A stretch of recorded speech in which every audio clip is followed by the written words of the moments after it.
Welcome to National Eyes. Please subscribe and hit the bell icon for more breaking updates. Tonight, a story of profound change is unfolding across the American heartland. In towns and cities built on the promise of industry, uncertainty now hangs in the air, touching the lives of millions. The iconic blue oval of Ford, a symbol of industrial might and American ingenuity for over a century, is now at the center of a storm that few could have predicted. Ford has begun idling major U.S. manufacturing plants, casting a shadow over thousands of families who depend on these jobs for their livelihoods and futures. These shutdowns are the fallout of a global economic battle, trade wars evolving into a fight for electric vehicle dominance, with international rivals challenging America's place at the forefront. The silence in places like Dearborn and Louisville marks a turning point for American manufacturing, echoing through communities that once thrived on the hum of industry. For generations, a Ford job meant stability, pride, and a path to the middle class, a foundation for families to build their dreams. Now, that promise is in doubt, replaced by anxiety and questions about what the future holds. The global pivot to EVs was meant to be a new frontier, a chance to lead again, but instead, it's become a brutal battlefield. Price wars, fierce Chinese competition, and slow consumer adoption have all taken their toll. Ford's staggering EV losses have forced drastic cuts, with decisions made in distant boardrooms rippling through factory floors and into the daily lives of workers. What happens next could reshape the American economic landscape for decades to come, testing our resilience, ingenuity, and ability to adapt in the face of relentless change. To understand today's crisis, we must look back at Ford's legacy. Founded in 1903, Ford didn't just build cars, it built modern America, pioneering the assembly line and creating the middle class.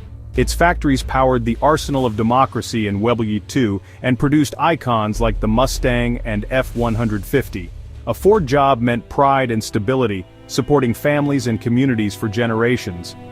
But the road from the Model T to electric vehicles has been fraught with challenges: economic recessions, oil crises, and foreign competition.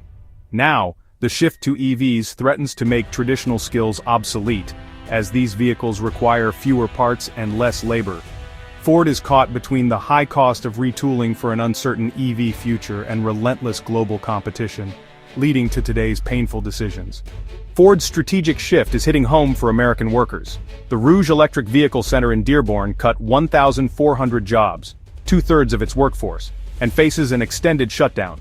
In Louisville, 2,300 workers will be laid off for up to 10 months as the plant retools for a new electric vehicle.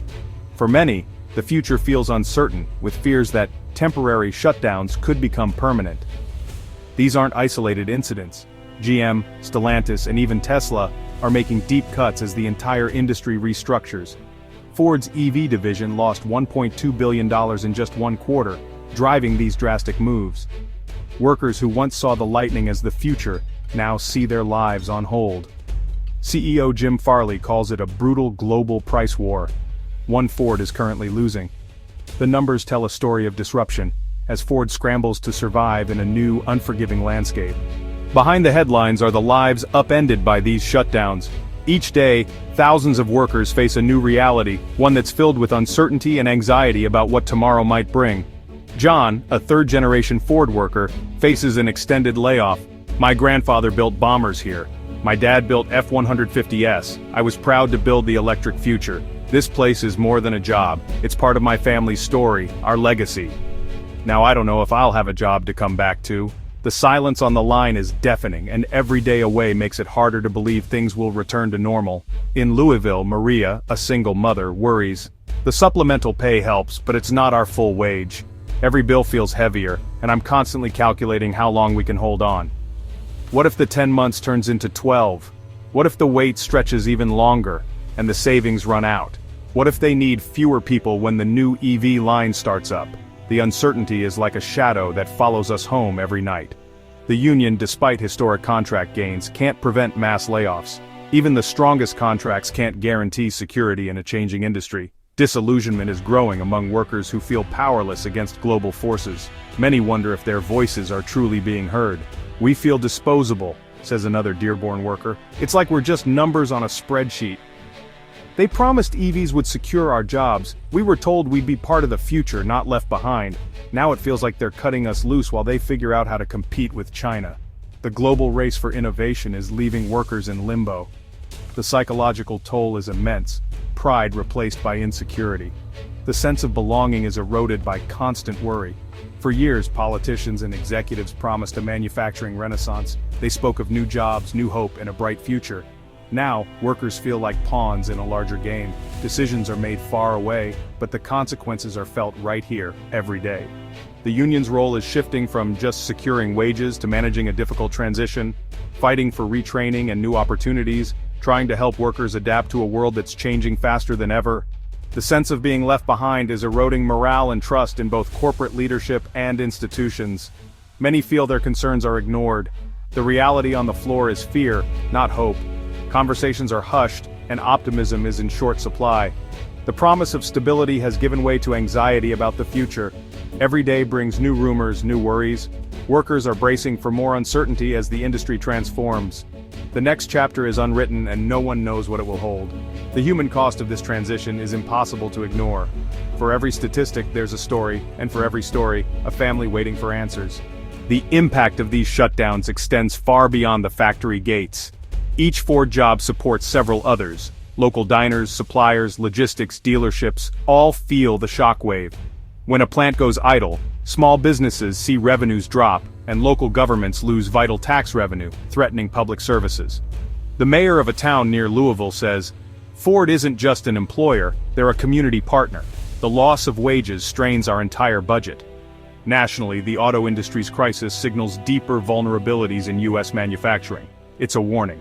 Without a coherent strategy, America risks falling behind in the global economic race.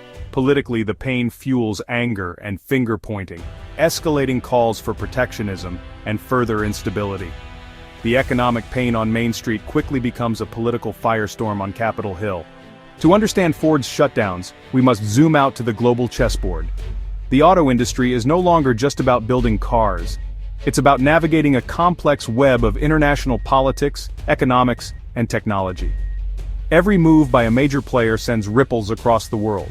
The crisis began with Trump-era metal tariffs, raising costs for U.S. automakers and sparking a global trade war. These tariffs made it more expensive to build cars in America, squeezing profit margins and forcing companies to rethink their supply chains. Now the fight has shifted to electric vehicles, with the US and Europe imposing heavy tariffs on Chinese EVs to block a flood of low-cost imports. The goal is to protect domestic industries, but the result is a new front in the global trade war. Chinese automakers, led by BYD, have a massive head start: government subsidies, battery supply control, and unmatched scale. Their ability to produce affordable EVs at lightning speed is reshaping the global market and putting pressure on Western rivals.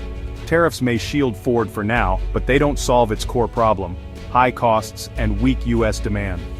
American consumers are hesitant, and Ford's vehicles remain expensive compared to their global competition. Ford is losing billions in its EV division, forced to cut labor and pause production to survive the global price war. The company is scrambling to find a path to profitability as losses mount. The shutdowns are a tactical retreat. Ford isn't abandoning EVs but struggling to build them profitably. It's a pause to regroup, innovate, and hopefully return stronger in the next round. Western automakers face a war on two fronts: costly transitions and fierce international competition. They must invest heavily in new technology while defending their turf from aggressive new challengers. The stakes are existential: adapt or fall further behind. The future of the industry, and perhaps entire economies, hangs in the balance as the world races toward electrification. Ford's painful cuts are a direct result of this global battle for the future of transportation. The outcome will shape not just Ford's destiny, but the entire landscape of the automotive world. To make sense of this upheaval, we turn to industry experts. Dr. Elisa Weber says, Ford's correction is painful but predictable. The EV hype led to overinvestment. Now, reality is setting in. Consumers worry about price, charging, and range, forcing automakers to realign with actual demand. Trade analyst David Chen warns, tariffs are a short-term shield. The real challenge is China's lead in battery tech and manufacturing efficiency. Unless U.S. companies innovate and scale up, they'll always be playing catch-up. Labor expert Professor Gordon Miller notes, EVs require less labor.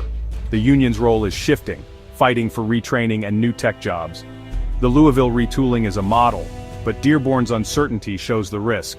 The consensus: the American auto industry is at a crossroads with no easy answers. The path forward demands government investment, leaner automakers, and proactive unions.